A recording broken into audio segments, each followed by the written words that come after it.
जैसा हमने अपने कल के वीडियो में मेंशन किया था, निफ्टी ने आज ऑलमोस्ट वैसा ही मूवमेंट दिया और एक बहुत अच्छी रैली दिखाई।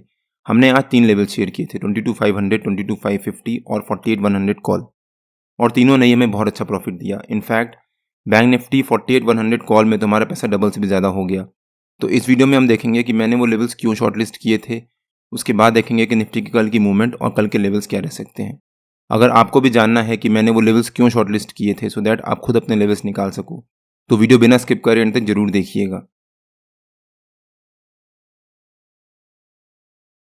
Hello friends, welcome to trade to spend. Nifty के डेली एनालिसिस के एक और वीडियो में आपका स्वागत है। होप आपने हमारा कल का वीडियो देखा होगा जिसमें हमने अपने आज के लेवल शेयर किए थे। हमने क्लियरली मेंशन किया था कि अगर निफ्टी एक गैप अप ओपनिंग देता है तो वहां पर जंप करके बाय मत करिएगा, थोड़ी देर वेट करिएगा। निफ्टी ने हमारे नो ट्रेडिंग जोन के ऊपर के लेवल के पास एक गैप अप ओपनिंग दी, उसके बाद एक पहली 15 मिनट कैंडल में बहुत अच्छी रिकवरी दिखाई, लेकिन फिर निफ्टी ने वहां से पहली 15 मिनट कैंडल के हाई से एक रेजिस्टेंस लिया, एक शार्प फॉल दिखाया, हमारे नो ट्रेडिंग जोन के नीचे के लेवल को ब्रेक डाउन दिया। जब निफ्टी ने हमारे नो ट्रेडिंग जोन के ऊपर के लेवल को ब्रेक डाउन दिया था, तब भी मैंने अपने व्हाट्सएप प्रीमियम ब्रॉडकास्ट और फ्री टेलीग्राम चैनल में क्लियरली मेंशन किया था कि जंप करके पुट बाय या कॉल सेल मत कर दीजिएगा, थोड़ी देर वेट कर लीजिएगा। अगर आपने यहाँ पर जंप करके पुट बाय या कॉल सेल किया होता तो आपको 100% लॉस हुआ होता, बिकॉज अगली ही कैंडल में निफ्टी ने एक रिकवरी दिखाई।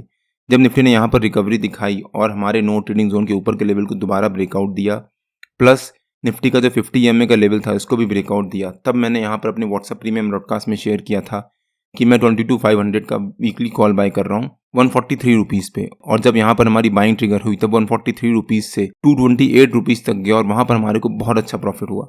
आप यहाँ पे चेक भी कर सकते हैं। अब मैंने 22,500 का कॉल क्यों शॉर्टलिस्ट किया था, जब निफ्टी ने यहाँ पर हमारे नो ट्रेडिंग जोन के ऊपर के लेवल को ब्रेकआउट दिया, प्लस जो उसका 50 EMA का लेवल था उसको ब्रेकआउट दिया, तब वो निफ्टी के लिए एक पॉजिटिव होता है। प्लस उस समय रिलायंस भी एक अच्छी रैली दिखा रहा था और एक स्ट्रेंथ शो कर रहा था, तो वो भी निफ्टी के लिए पॉजिटिव होता है, बिकॉज रिलायंस निफ्टी में एक हैवी वेट है। और मैंने अपने कल के वीडियो में क्लियरली मेंशन भी किया था कि अगर निफ्टी पॉजिटिव होता है और रिलायंस में भी एक पॉजिटिव स्ट्रेंथ रहती है तो हो सकता है निफ्टी में एक अच्छी रिकवरी आए। अगर आपने हमारा कल का वीडियो नहीं देखा है तो उसका लिंक मैंने डिस्क्रिप्शन में डाल दिया है और आपको ऊपर यहाँ पर आई बटन में मिल जाएगा। हमने कल अपने वीकली एनालिसिस के वीडियो में ही अपने डेली के लेवल्स भी कवर किए थे, जिसमें हमने अपने मंडे के लेवल शेयर किए थे। सो एक बार आप वो वीडियो जाकर जरूर देखिएगा। 22,500 क्यों?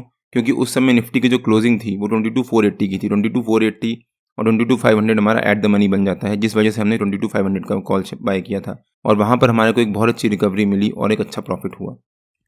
उसके बाद निफ्टी ने जब यहाँ पर रिकवरी दिखाई, हमारी पहली 15 मिनट के कैंडल के हाई को ब्रेकआउट दिया, फिर निफ्टी ने एक रेंज बनाना शुरू कर दिया। जब निफ्टी यहाँ पर रेंज बना रहा था और करीब 11:15 बजे वाली इस कैंडल में जब निफ्टी ने इस रेंज का ब्रेकआउट दिया और उसके बाद 12 बजे वाली कैंडल में जब उस ब्रेकआउट का कंफर्मेशन दिया, तब हमने फिर से अपने फ्री टेलीग्राम चैनल में शेयर किया था कि मैं 22,550 का वीकली कॉल बाय कर रहा हूँ 151 रुपीज़ पे। और जब यहाँ पर हमारी बाइंग ट्रिगर हुई तब 151 रुपीज़ से वो 189 रुपीज़ तक गया और वहाँ पर भी हमारे को एक बहुत अच्छा प्रॉफिट हुआ। आप यहाँ पे चेक कर सकते हैं।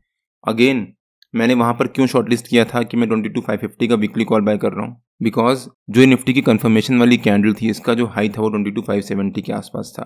22,570 मतलब 22,550 निफ्टी का एक एट द मनी हो जाता है, जिस वजह से हमने निफ्टी का 22,550 का कॉल बाय किया था। अगर मैं 22,600 का भी बाय कर सकता था, लेकिन मेरे को 22,550 एक अच्छे लेवल पे मिल रहा था, इसलिए मैंने 22,550 का बाय किया। और अगेन हमने यहाँ पर वेट किया निफ्टी को एक रेंज बनाने का। हमने जंप करके बीच में कुछ भी, अगर यहाँ पर मान लीजिए जैसे निफ्टी ने इस रेंज का ब्रेकआउट दिया था, हमने जंप करके अगेन यहाँ पर कॉल बाय किया होता, प्रॉफिट हुआ होता हमें, लेकिन यहाँ पर थोड़ी देर निफ्टी साइडवेज चला गया था, जिस वजह से हमारा रिस्क बढ़ जाता। अगर निफ्टी यहाँ से रिवर्सल ले लेता और नीचे की तरफ आ जाता तो शायद हमें वहाँ पर लॉस भी होना शुरू हो जाता, जिस वजह से हमने यहाँ पर फिर से वेट किया। वेट करने में कोई दिक्कत नहीं है, आपको दिन भर कुछ ना कुछ अपॉर्चुनिटी मिल ही जाएगी, और ये मैं अपने ऑलमोस्ट हर एक वीडियो में कवर भी करता हूँ। निफ्टी ने हमारे नो ट्रेडिंग जोन के ऊपर के लेवल को ब्रेकआउट जब दिया उसके बाद एक बहुत अच्छी रैली दिखाई, और सेम चीज़ बैंक निफ्टी में भी हुई। अगर हम बैंक निफ्टी का चार्ट देखें, बैंक निफ्टी ने भी जब हमारे नो ट्रेडिंग जोन के ऊपर के लेवल के पास एक गैप अप ओपनिंग दी, उसके बाद पहली 15 मिनट की कैंडल में एक अच्छी रिकवरी दिखाई, फिर वहाँ से रेजिस्टेंस लिया और वापस जब रिकवरी दिखाई बैंक निफ्टी ने, यहाँ पर जब ब्रेकआउट दिया, तब वहाँ पर हम बैंक निफ्टी में बाई कर सकते थे, लेकिन ये बड़ी कैंडल थी, जिस वजह से हमने यहाँ पर वेट करना उचित समझा। उसके बाद वही हुआ, बैंक निफ्टी ने वहाँ से फिर से एक रेंज बनाना शुरू कर दिया।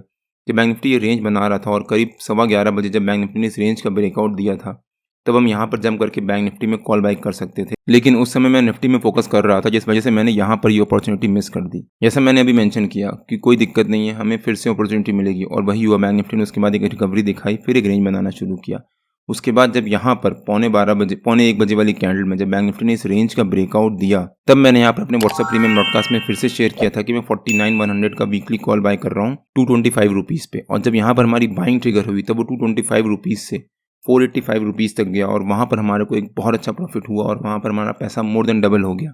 आप यहाँ पे चेक कर सकते हैं। निफ्टी और बैंक निफ्टी दोनों ने ही हमारे नो ट्रेडिंग जोन के ऊपर के लेवल को ब्रेकआउट दिया, वहाँ से सपोर्ट लिया और एक बहुत अच्छी रिकवरी दिखाई।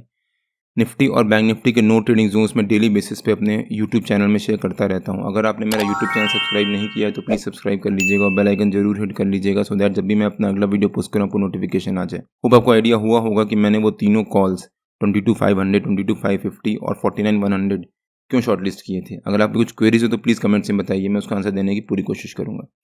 कल बैंक निफ्टी की वीकली एक्सपायरी भी है, तो कल का दिन बैंक निफ्टी के लिए काफ़ी इंपॉर्टेंट होता है। अगर बैंक निफ्टी इस रैली को कंटिन्यू करता है और एक गैप अप ओपनिंग दे देता है तो वहाँ पर जंप करके कॉल बाय या पुट सेल मत करिएगा। जितने भी लोगों ने यहाँ पर ओवरनाइट कॉल बाय करके गए होंगे कि बैंक निफ्टी ने बहुत अच्छी रिकवरी दिखाई है और कल भी बैंक निफ्टी में एक बाउंस आ सकता है, वो यहाँ पर अपनी पोजीशंस को स्क्वायर ऑफ करेंगे क्योंकि एक्सपायरी की वजह से उनको यहाँ पर प्रॉफिट हो रहा होगा, जिस वजह से थोड़ी सी प्रॉफिट बुकिंग बैंक निफ्टी में आएगी।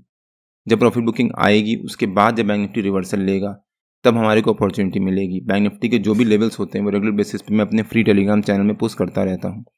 अगर आपने मेरा फ्री टेलीग्राम चैनल ज्वाइन नहीं किया है तो उसका लिंक मैंने डिस्क्रिप्शन में डाल दिया है और आप मेरे को टेलीग्राम में ट्रेड टू स्पेंड नाम से शेयर मार्केट ज्वाइन कर सकते हैं। अब अगर निफ्टी के चार्ट पे आ जाते हैं और देखते हैं कि निफ्टी की कल की मूवमेंट कैसी रह सकती है। आज निफ्टी ने हमारे नो ट्रेडिंग जोन के ऊपर के लेवल से सपोर्ट लिया और एक बहुत अच्छी रिकवरी दिखाई और कल अगर निफ्टी इस रिकवरी को कंटिन्यू करता है और एक गैप अप ओपनिंग दे देता है तो यहाँ पर जंप करके कॉल बाय या पुट सेल मत करिएगा, जैसा मैंने अभी बैंक निफ्टी में बताया। हो सकता है जितने भी लोगों ने यहाँ पर कॉल बाय किया होगा ओवरनाइट कि निफ्टी में कल एक गैप अप ओपनिंग हो सकती है, उनको यहाँ पर प्रॉफिट हो रहा होगा। जब उनको यहाँ पर प्रॉफिट हो रहा होगा और सेम चीज़ बैंक निफ्टी में होगी अगर, तो बैंक निफ्टी में प्रॉफिट बुक करेंगे, जिस वजह से निफ्टी में भी थोड़ा सा प्रेशर आएगा। हो सकता है निफ्टी में एक फॉल आए। अगर निफ्टी में यहाँ पर एक फॉल आएगा और हमारा जो कल का सपोर्ट होगा जिसके बारे में हम लोग इस वीडियो में आगे डिस्कस करेंगे, अगर निफ्टी वहाँ पर तक एक फॉल दिखाता है तो हम वहाँ पर कॉल बाय कर सकते हैं सपोर्ट को स्टॉप लॉस मान के, और उसके बाद हो सकता है निफ्टी में फिर से रिवर्सल आए। और अगर निफ्टी ने हमारा जो पहली 15 मिनट कैंडल का हाई होगा उसको ब्रेकआउट दिया तो हो सकता है निफ्टी में ऊपर की तरफ एक रैली भी आए। लेकिन जो निफ्टी ने रिकवरी दिखाई थी, अगर निफ्टी एक मान लीजिए साइडवेज ओपनिंग ही दे देता है तो हो सकता है निफ्टी यहाँ पर आधा पौन घंटा करीब 11:15, 10:15, 10:30 बजे तक यहाँ पर वेट करे। उसके बाद निफ्टी जो रेंज बनाएगा हो सकता है उसके बाद जो रेंज का हाई हो उसको ब्रेकआउट दे और हमारे रेजिस्टेंस को ब्रेकआउट दे, तब निफ्टी में एक बहुत अच्छी रैली आने के चांसेस हैं। लेकिन जो निफ्टी ने ये रिकवरी दिखाई थी, अगर निफ्टी ने उसको नलीफाई करते हुए गैप डाउन ओपनिंग ही दे दी तब भी यहाँ पर जम करके पुट बाय मत कर लीजिएगा, बिकॉज जितने भी लोगों ने यहाँ पर अपना कॉल सेल करके बैठे होंगे इस एंटिसिपेशन में कि जो निफ्टी ने रिकवरी दिखाई है, इतनी बड़ी रिकवरी दिखा चुका है, थोड़ा बहुत फॉल आएगा या प्रॉफिट बुकिंग आएगी, उनको यहाँ पर अगेन कॉल सेलिंग में या पुट बाइंग में प्रॉफिट हो रहा होगा। जब उनको यहाँ प्रॉफिट होगा तब वो अपनी पोजीशन को स्क्वायर ऑफ करेंगे, जिस वजह से निफ्टी में एक पॉजिटिव मोमेंटम आएगा। लेकिन आज जो निफ्टी का एक हैवी वेट है रिलायंस, उसने भी एक पॉजिटिव क्लोजिंग दी है, तो हो सकता है कल रिलायंस में भी रैली आए। अगर निफ्टी ने गैप डाउन ओपनिंग दी और रिलायंस पॉजिटिव है तो यहाँ पर हम कॉल बाय कर सकते हैं with days low as stop loss. हो सकता है उसके बाद निफ्टी में एक रिकवरी आए और वहाँ पर हमारे को एक बहुत अच्छा प्रॉफिट दे। होगा आपको आइडिया हुआ होगा कि निफ्टी में कल अगर गैप डाउन ओपनिंग होती है, गैप अप ओपनिंग होती है, फ्लैट ओपनिंग होती है तो किस तरह से ट्रेड करना चाहिए। अब देखते हैं कि निफ्टी के कल के लेवल्स क्या रह सकते हैं। निफ्टी का हमारा कल का रेजिस्टेंस रह सकता है 22,693 के आसपास और सपोर्ट रह सकता है जो निफ्टी ने ये रेंज बनाई थी, इस रेंज का जो लोअर लेवल था 22,605 के आसपास। हो सकता है निफ्टी कल 22,693 एज अ रेजिस्टेंस और 22,605 एज अ सपोर्ट इसी रेंज के बीच में ट्रेड करे। मान लीजिए निफ्टी ने जो यहाँ पर क्लोजिंग दी थी इसी रेंज के बीच में एक फ्लैट ओपनिंग देता है कल, तो यहाँ पर वेट करिएगा। हो सकता है निफ्टी में कल एक फ्लैट ओपनिंग हो, उसके बाद निफ्टी यहाँ पर 1-1.5 घंटा साइडवेज चला जाए, मतलब 10:15, 10:30 बजे तक निफ्टी साइडवेज मोड में ट्रेड करे और उसके बाद 11:45 बजे के आसपास निफ्टी इस रेंज का ब्रेकआउट दे। अगर निफ्टी ने फ्लैट ओपनिंग दी तो जो निफ्टी का हमारा आज का हाई है वो निफ्टी का कल का रेजिस्टेंस बन जाएगा। और अगर निफ्टी 11:15, 11 बजे तक यहाँ सस्टेन करता है और उसके बाद निफ्टी इस आज के हाई को ब्रेकआउट देता है तो निफ्टी का हमारा ऊपर का जो पहला रेजिस्टेंस है वो 22,693 हो सकता है निफ्टी वहाँ तक आए, एक रेंज बनाए फिर से और उसके बाद उस रेंज का ब्रेकआउट दे। अगर निफ्टी उसका रेंज का ब्रेकआउट देगा तो निफ्टी का हमारा ऊपर का पहला टारगेट रह सकता है 22,727 के आसपास, सेकंड टारगेट रह सकता है 22,766 के आसपास, जो कि हमारा निफ्टी का आज के टाइम का ऑल टाइम हाई है। और अगर निफ्टी उसको भी ब्रेक करता है तो निफ्टी के लिए ऊपर के लेवल्स ओपन है, हमने अपने वीकली एनालिसिस के वीडियो में कवर भी किए हैं। लेकिन अगर निफ्टी ने मान लीजिए जो आज रिकवरी दिखाई थी इसको नलीफाई करते हुए गैप डाउन ओपनिंग ही दे दी और हमारा जो सपोर्ट है उसके पास या उसके नीचे, तो यहाँ पर जंप करके पुट बाय या कॉल सेल मत कर दीजिएगा, थोड़ी देर वेट कर लीजिएगा, हो सकता है उसके बाद निफ्टी में यहाँ से रिकवरी आए। अगर निफ्टी ने गैप डाउन ओपनिंग दी हमारे सपोर्ट के पास, तो यहाँ पर हो सकता है निफ्टी आधा पौन घंटा रेंज बनाए, 10:15 साढ़े 10 बजे तक निफ्टी यहाँ पर रेंज बनाए और उसके बाद रिकवरी ले। अगर उसके बाद निफ्टी रिकवरी लेगा तो निफ्टी में एक बहुत अच्छी शार्प शॉर्ट कवरिंग आ सकती है और हो सकता है उसके बाद निफ्टी एक बहुत अच्छी रिकवरी दिखाए। लेकिन अगर निफ्टी ने इसको सस्टेन किया और वापस एक नीचे की तरफ फॉल दिखाया तो निफ्टी के नीचे के लेवल्स भी ओपन हो जाएंगे।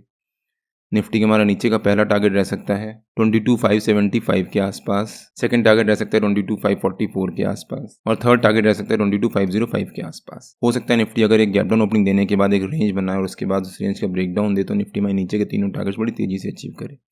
लेकिन अगर निफ्टी ने इस रिकवरी को कंटिन्यू किया और एक गैप अप ओपनिंग दी हमारे रेजिस्टेंस के पास, तो यहाँ पर थोड़ी देर निफ्टी होल्ड करेगा, मतलब 9:45-10 बजे तक, और उसके बाद निफ्टी यहाँ से ब्रेकआउट देगा, वापस ऊपर की तरफ एक नई रिकवरी स्टार्ट करेगा और एक बहुत अच्छी रैली दिखाएगा। मेरे ख्याल से निफ्टी में कल भी एक पॉजिटिव मोमेंटम रह सकता है और हो सकता है निफ्टी हमारा जो आज का हाई है उसके ऊपर ही क्लोजिंग दे। अगर निफ्टी ने हमारे आज के हाई के ऊपर क्लोजिंग दी तो थर्सडे फ्राइडे को निफ्टी में एक बहुत अच्छी रिकवरी आ सकती है। हमने अपने वीकली एनालिसिस के वीडियो में कवर भी किया हुआ है। निफ्टी और बैंक निफ्टी के जो भी लेवल्स होते हैं वो रेगुलर बेसिस पे मैं अपने फ्री टेलीग्राम चैनल में शेयर करता रहता हूँ। अगर आपने मेरा फ्री टेलीग्राम चैनल ज्वाइन नहीं किया है तो उसका लिंक मैंने डिस्क्रिप्शन में डाल दिया है और आप मेरे को टेलीग्राम में ट्रेड टू स्पेंड नाम से मकब ज्वाइन कर सकते हैं। अगर आपको वीडियो अच्छा लगा हो तो please like share and subscribe और बेल आइकन जरूर हिट कर लीजिएगा और अपने दोस्तों को शेयर करना मत भूलिएगा सो दैट उनको भी आइडिया हो कि निफ्टी के लेवल्स कैसे निकाल सकते हैं। कल मार्केट में मिलते हैं। टिल देन जय श्री राम एंड जय हिंद।